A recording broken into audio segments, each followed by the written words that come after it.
Can you increase the allowance? $3 a month isn't enough to live on.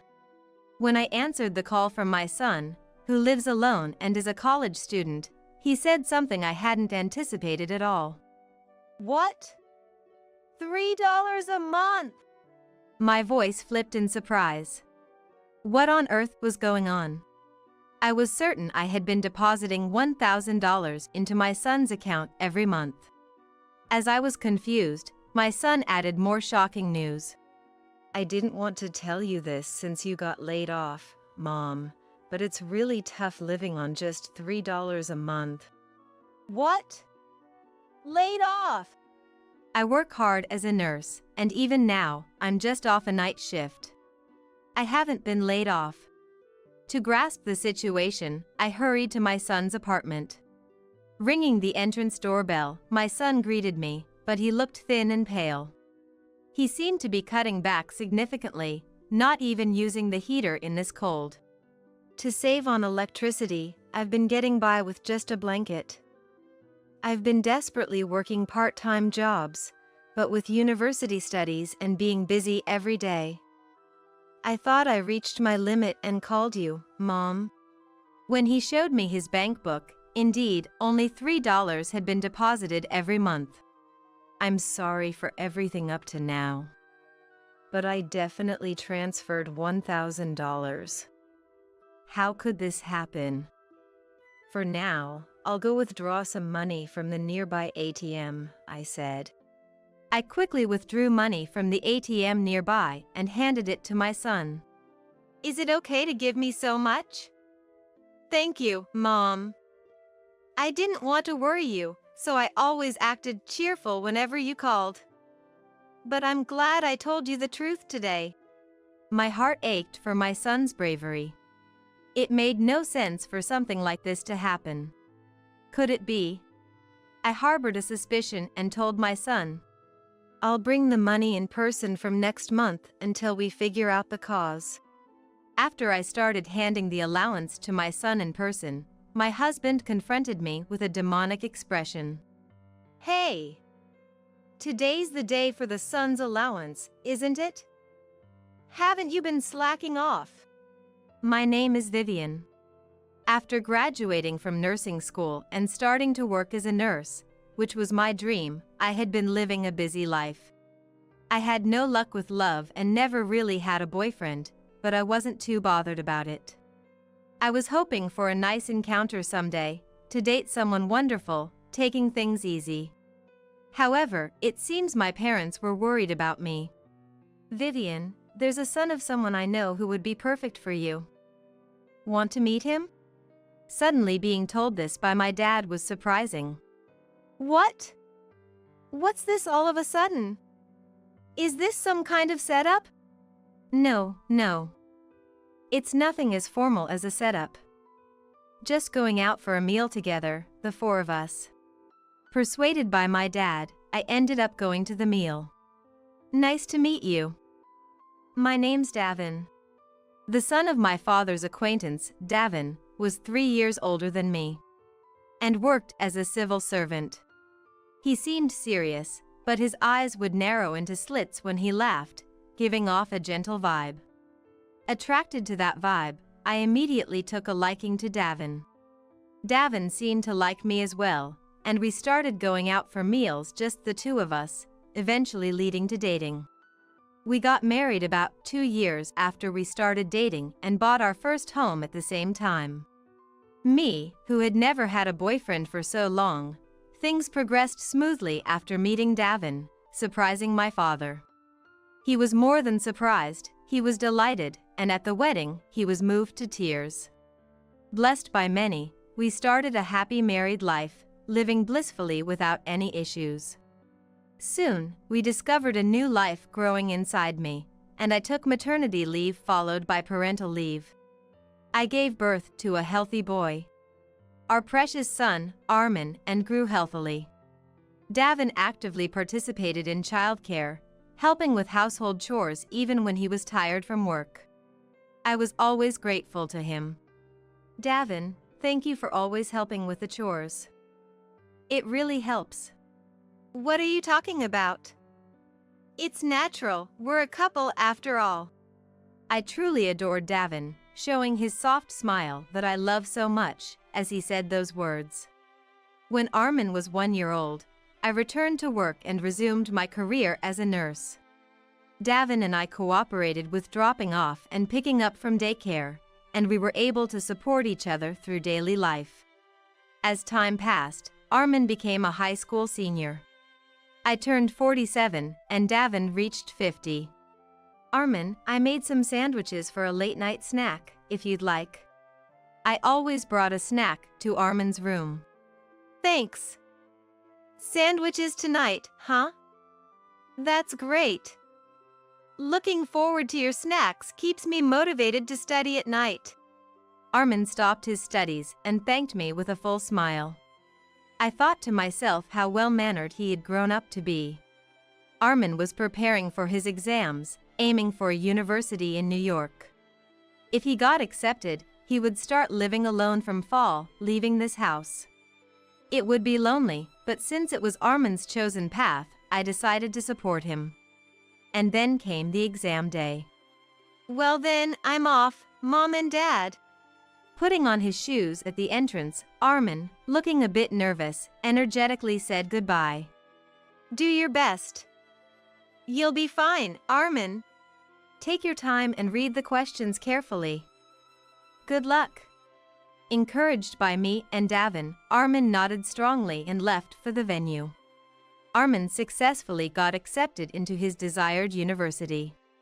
Congratulations, Armin. It's sad to think of you leaving this house, but I'm so glad you got in. You really did great. Armin, you're a son to be proud of.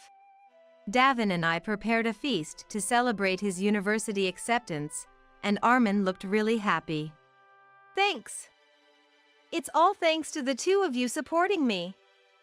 I'll do my best in my studies at university. Thus, from fall, Armin's living alone in New York was officially decided. To earn the money for Armin's living expenses, I decided to actively take on night shifts that came with extra pay. I was managing the household finances, and we had decided on a $1,000 allowance for Armin. Though I felt guilty about often leaving the house empty at night since I was a wife, I thought it was necessary for the allowance. However, Davin supported me without ever showing any displeasure. Vivian, thank you for working so hard. The plan for Armin's allowance is $1,000, right? I thought it would be tough to keep that amount every month, so it's really a big help. I'm the one who's grateful, Davin. Your cooperation in various things has been a huge help. With Davin actively doing the cooking and other household chores, I was able to work without worry. In the fall, Armin moved into the apartment we chose together, and we started the allowance. I transfer $1,000 to Armin's account every month. And in no time, several months passed. Did you make sure to transfer the $1,000 to Armin this month? You didn't forget, did you? Davin, concerned about Armin, would check with me without fail every month. Yes, I've sent it. I wouldn't forget. Relieved by my response, Davin smiled. Then, furrowing his brow, he voiced his worries.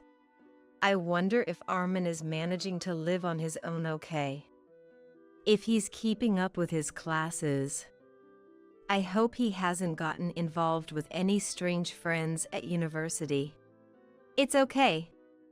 He wrote on WhatsApp that he's enjoying university life. You worry too much, Davin.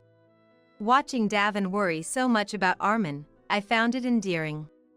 I kept in touch with Armin regularly, and his cheerful updates reassured me. Time passed, and the season changed to winter. It was when I came home from a night shift and was changing in the bedroom as usual. I noticed an unfamiliar lip balm on the floor. Oh? Is this Davin's? That's unusual. I picked up the lip balm and examined the package closely. Davin usually didn't care about skincare products, and I had never seen him buy lip balm. It must have been the dry season that prompted him, but the design seemed more suited for a woman's taste than for men, with its slender, cute packaging.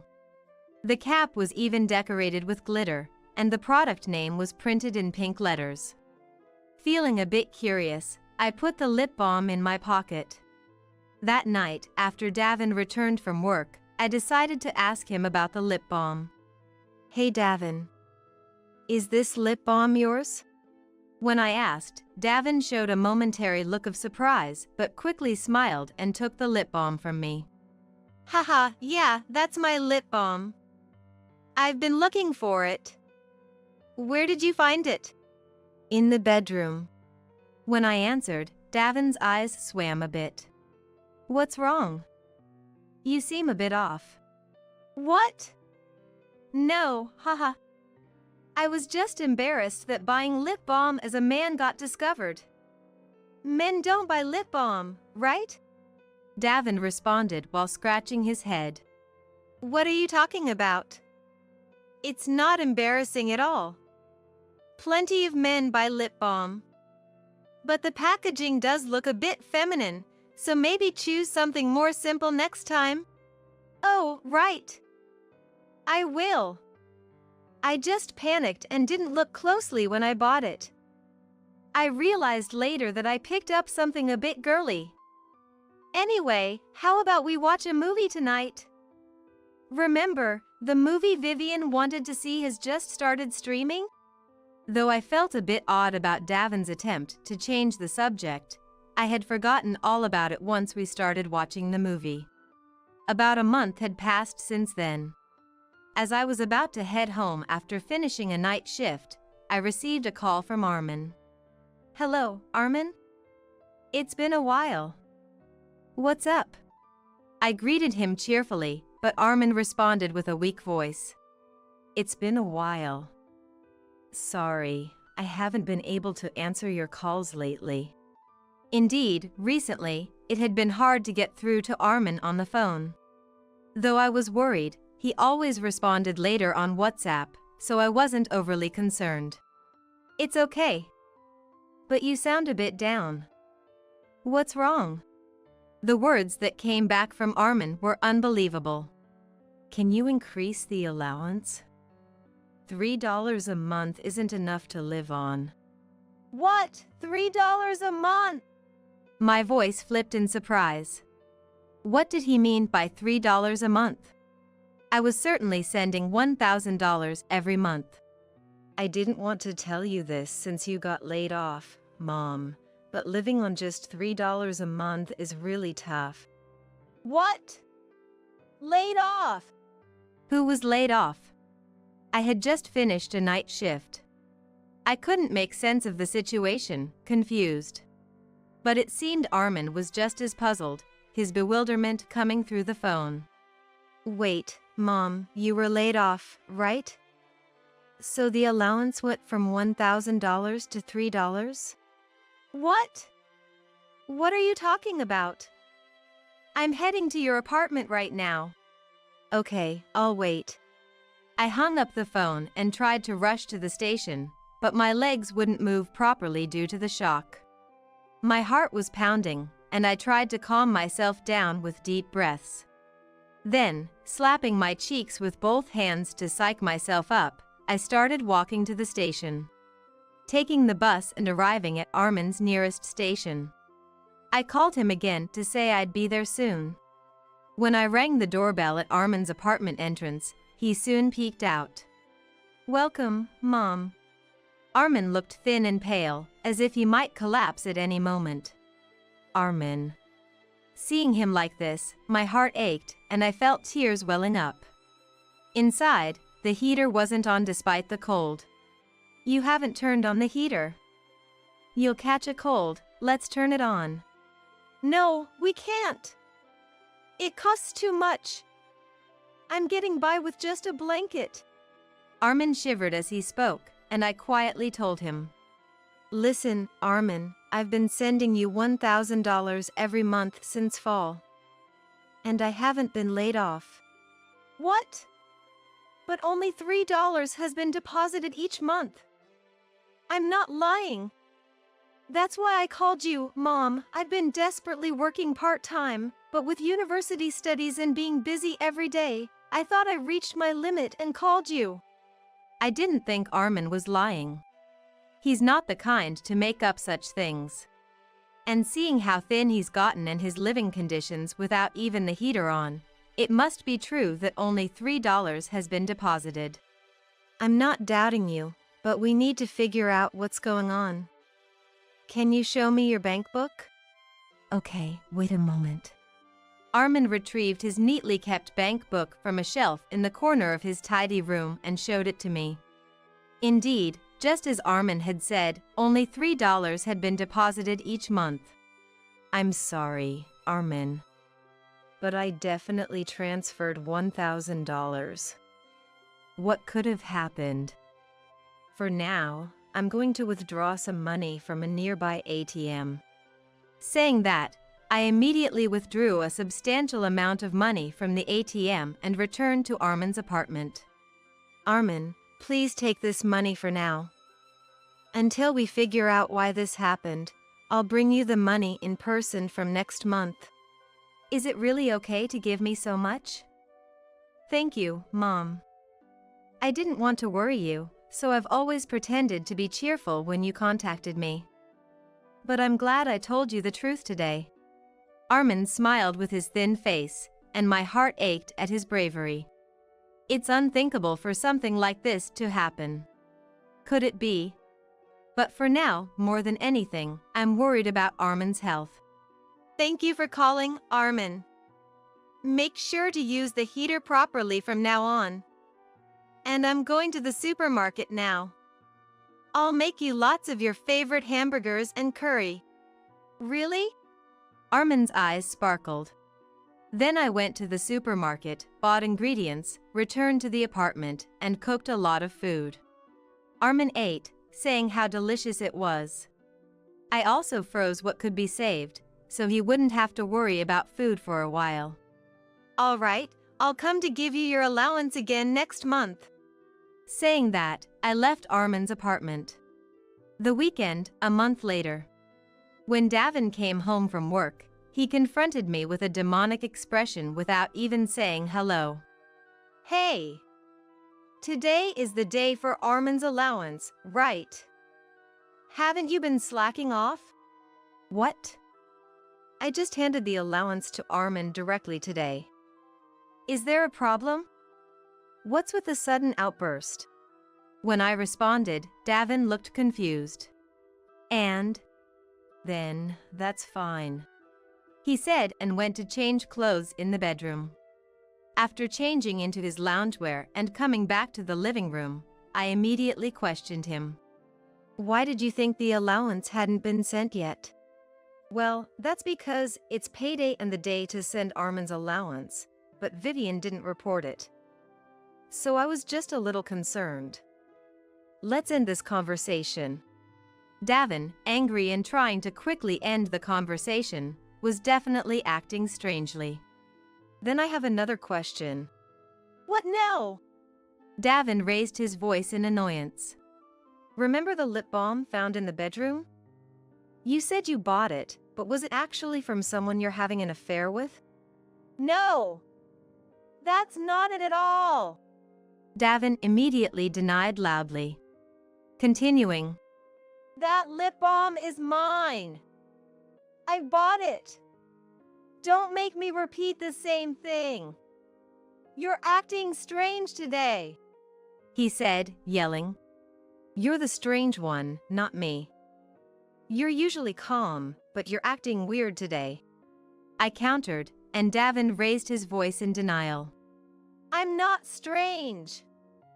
I'm doing fine. Really? Well, I knew something like this would happen today. That's why I invited some guests over. People you know very well. I said and opened the door to the room we use for guests. Everyone, thank you for waiting. Please come this way. As I called out, 3 people appeared in front of Davin. Nadia! And Dad and Mom too! Davin was evidently shocked. his eyes widening as much as possible. The woman called Nadia muttered with a displeased tone, "Ugh, this is the worst," and sat down at the dining table with an arrogant attitude. The in-laws glared at Davin, whose face turned pale immediately. Flashback to 3 weeks earlier. I consulted my father-in-law, a former bank employee, about why only $3 was being deposited into Armin's account. He immediately investigated, and it turned out there were 2 accounts under Armin's name. Davin was the one who went to open Armin's account. Though I said I would do it, Davin insisted. "Let me handle it," and took the initiative. According to the bank staff, Davin had opened 2 accounts under Armin's name, claiming one for living expenses and the other for tuition. The card and bank book for the account I was depositing $1,000 into each month were in Davin's possession. Davin had persuaded Armin.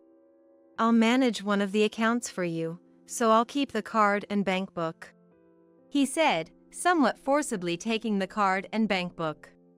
And so, Davin was withdrawing the $1,000 I transferred every month. To make it seem like he was still providing support, he deposited $3 into the account Armin had. Knowing the truth, I felt a surge of anger and wondered what Davin was doing with the $1,000 each month. That's when I remembered the cute packaged lip balm I had found in the bedroom before. Deciding to act, I hired a detective to investigate Davin's actions. The investigation revealed, as expected, that Davin was having an affair. The other woman's name was Nadia, and she was one of Davin's subordinates. Davin had been frequently bringing Nadia to our home while I was on night shifts. With the evidence gathered, today I called Nadia, along with my in-laws, to confront Davin about his infidelity. "Davin, I think you're aware by now, but all your misdeeds have been exposed," I said coldly, causing Davin's already pale face to turn even paler, his lips trembling slightly. "So, the $1,000 I was transferring for Armin, you've been giving it all to Nadia, right?" Despicable.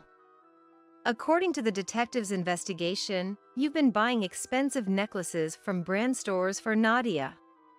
What in the world are you doing?" As I confronted him, Davin snapped back. "It's not just that. I didn't spend all $1,000 on gifts. Nadia's mother has been sick. She's been hospitalized for a long time with a serious condition. I was helping out with her medical expenses. I was just trying to help people." Davin seems to claim this. Nadia, is that true? Was your mother really sick? Remember, lying will only make things worse later. Please tell us the truth. When I asked Nadia, she sulked for a while before responding. "It's a lie. Obviously, it's a lie. My mother is healthy and working in the fields back home. The sickness was a lie." "What? You lied to me. Don't mess with me. How much money do you think I've given you?" Davin yelled, furious. However, Nadia, unfazed and mockingly laughing, said, "Huh. It's your fault for being deceived. I thought I found a good cash cow. Time's up, I guess. I was hoping to milk it for a few more years, but what a miscalculation. Cash cow. You said you loved me, was that also a lie? Hey, your feelings for me were real, right? You love me, don't you?" Davin, in his anger and confusion, seemed to forget that I and his parents were present. I wish I hadn't had to see my husband like this. Seeing Davin cling to a younger woman was disgraceful and nauseating. I felt like vomiting but managed to hold it back. "Look, why would a young and cute girl like me seriously fall for an old man like Davin? Ridiculous. How much worth do you think you have? Take a good look at yourself in the mirror." Nadia laughed heartily. Though what Nadia said was true, her sheer audacity angered me. So, that's how it is. Davin was stunned, and I thrust 3 documents at him. One was the bank transaction history, the second was evidence of the affair, and the third was divorce papers. Divorce papers? Are we getting divorced? Davin was fixated on the third document, the divorce papers, without even looking at the first 2. Of course. Why should I continue to be married to a scum who spends his son's allowance on his mistress? Well, I didn't intend to get divorced. I mean, it's a separate issue. Davin's ridiculous excuses made me snap and I yelled at him. You didn't intend to get divorced, but you cheated. And what you did to Armin is unforgivable. Is this how a parent acts? $3 a month isn't enough to live on. Armin has been working hard, saving every penny, getting thinner, not even using the heater. You're the worst. Just sign the divorce papers now. Well, I do feel bad for Armin, but I heard Nadia's mother was sick, and Nadia herself kept asking for things, so I really needed the money. Davin rambled on with excuses. My father-in-law suddenly struck him hard. Ah! Davin let out a short scream and fell. Simultaneously, my father-in-law said, Idiot! Angry shouts filled the air. You are truly a foolish and despicable son. Just sign the divorce papers like Vivian said, now. Ugh. Davin was dumbstruck, and I sternly told him. Also, obviously, I'll be demanding compensation. The money you embezzled will, of course, be added on top. Compensation! Davin's eyes widened in shock, letting out a strange noise. I'll be demanding compensation from Nadia as well, so be prepared for that. When I addressed Nadia, her face turned pale, and she started yelling. Wait a minute! Why me? I won't pay any compensation. Why? Because you had an affair with a married man. I have the right to demand compensation from you. Please make sure to pay it. As I responded with disdain, Nadia glared at Davin and said, Davin should pay for me. I don't have any money. I spend all my salary on cosmetics, clothes, and bags every month. I have 0 savings. Don't be ridiculous. I don't have any money either. You've taken everything from me. If I hadn't been deceived by you, none of this would have happened. You're a devil. As they began their ugly fight, Davin suddenly turned to me, pleading. Look, Vivian, please. Spare me the compensation. I'll concede to the divorce. I'll agree to it, so could you please not demand compensation? Please. I really don't have any money. Look at me. Haven't we supported each other a lot until now? Seeing Davin beg with tears in his eyes brought up nothing but disgust. My love for Davin had completely vanished when I learned he was squandering Armin's allowance on his mistress. If you keep this up, I'll double the compensation amount. Just sign the divorce papers now. I'll formally demand the compensation later. With that firm statement, Davin seemed to realize my mind was made up and signed the divorce papers. I've signed. Is this okay? Davin said in a lifeless voice as he handed me the divorce papers. Yes, thank you. Now, would you please leave this house? Eh? Davin sounded foolish. It's obvious, isn't it? We're getting divorced. We can't live together anymore. You, being the guilty spouse, should leave. Now, get out, both of you. I yelled and drove Davin and Nadia out. My in-laws repeatedly apologized. We're so sorry for our foolish son. But they weren't at fault. I was truly grateful to my father-in-law for uncovering Davin's wrongdoing. After thanking my in-laws sincerely and seeing them off, I immediately went to the city hall to submit the divorce papers. That marked the end of my marriage to Davin.